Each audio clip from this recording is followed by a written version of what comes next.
Conversation is a totally alternative interview series with women who have a story or experience to share.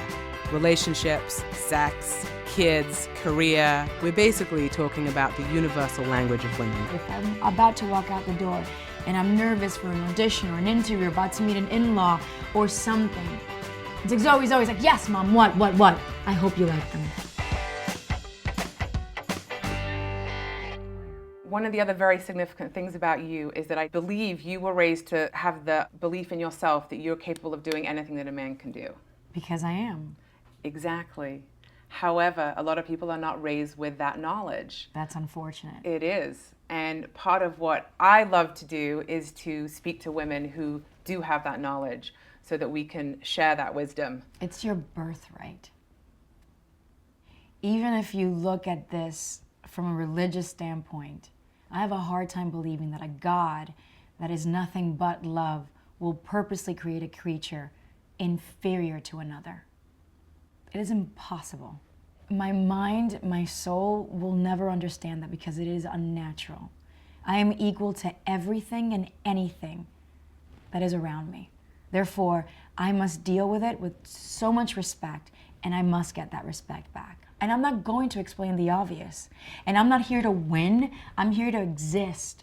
For you to try to change me just to make me more like yourself, sit on this. It's just not gonna happen. It's a blessing to have that kind of knowledge and to really, really feel it and to know it and to execute your life with that confidence. And a lot of people don't have it. A lot. What is it, like, you know when somebody goes, these are your rights? Yeah. You're born with these rights. This is the constitution of life. You are equal.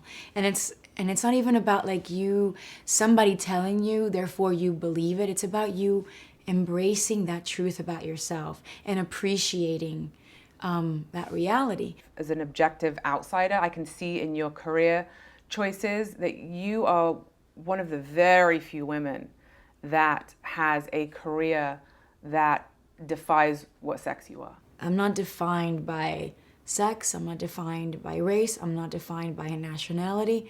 I'm Zoe. And I could have been a boy, I could have been a dog, but I'm Zoe. I'm my mother's daughter, I'm my father's daughter. And that is my, how do you say, that's my biggest achievement in life. I know who I am. I love who I am. I like what I do, and I like how I do it, and I like my mistakes, and I like the way I learn, and I like the pace with which I learn my mistakes. I don't want to be anybody else but me. And by knowing this, I want to continue figuring out who the I am. That's it. All right, so let's go back and talk a little bit about My sisters, your right? sisters, because Okay. this is something about you that I find very unique, is this phenomenal bond. My mom just one day got so fed up and sat us all together. And she's like, there is a fucking reason why I have stretch marks all over my body to have all three of you. You guys, that's it. You don't need anything else. And she looked at me, because I'm always sitting in the middle. I'm the middle child. She goes, look to your right and look to your left. And then answer me these questions. Do you think that if you brought a body home, your sister and your other sister will help you bury it without asking you questions first? And I was like, yeah. Then why the do you need friends? Wow. And I was just like, wow. But obviously she didn't say it in a way like that I don't need to have other friends besides my sisters. Stop looking for that bonding. You can always have deep and profound relationships with women, but the divine bond that I have with my sisters is beyond this world. So stop looking for that. If it comes, that's fine, but I have it already. And has that allowed you to feel like you're less needy of other people? I stopped being needy with girls, thinking, oh, because I'm a girl, let me just try to have a lot of female friends, and I would get hurt. My heart would get broken so much with gossip and when they pick on you. So how did you manage that? Just by sticking to my sisters and learning to appreciate what I have at home and around them, and then it's an obsession. We're not jealous, we're not competitive with each other. We are so supportive. The only time we will try to sabotage our relationships, each other's relationships, is when we absolutely feel that person is not right for us. Right. I mean, it's a coup. Right. Like, because we're three, so two will always gang up on one. There was one time where my sisters needed to make me understand a point in something in my life that I wasn't getting, and they did it all for a couple of years. They were just patient and there and taking it all in, and then they just And how did you feel? ganged up on me.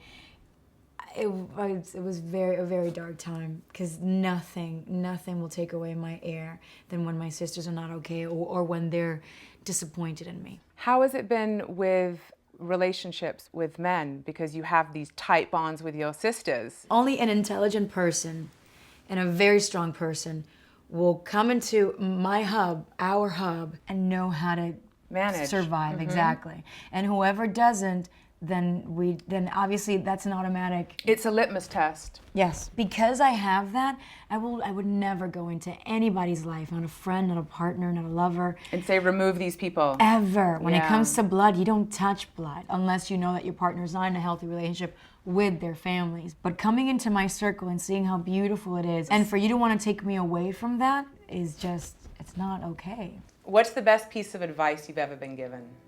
I don't know. If it ain't broken, don't fix it. No, stop whipping the shit. My mom. You don't like the smell of shit, stop whipping it. What would you tell your 14-year-old self? It'll get better. And what is your favorite sex position? I have to say, for a long time I was a bit lazy, so I didn't like to be on top, but I'm really digging it. Really? Yes. She's like, yes. But I found things that work. Like, let's say, because I have very long legs, you make them sit or lay on a pillow or two pillows. That way they're like a little elevated. So I won't be so doing like a split, because my legs are really long. So if I'm on top, if I'm straddling, you know what I'm saying? Why am I stuttering? It's so natural. If I'm on top, it's like, my legs just split too much, and then my joints hurt. But if he's elevated, you're hyperextended. then I'm more, exactly. But if they're elevated, then I can sort of sit more. Ooh, and nice. It's phenomenal. Nice. It's phenomenal. Zoe on top. Yes. I like it. Mm-hmm.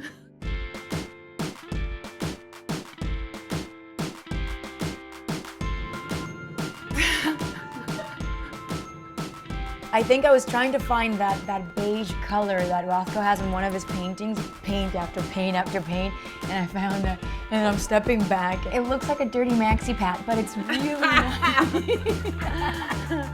Hey, remember, the purpose of life is to continue growing. Why the f would I stick to the same old positions? My mom's gonna love this. This is my grandma. She's just gonna go like this after I say this. She's gonna be like, take off her glasses, like,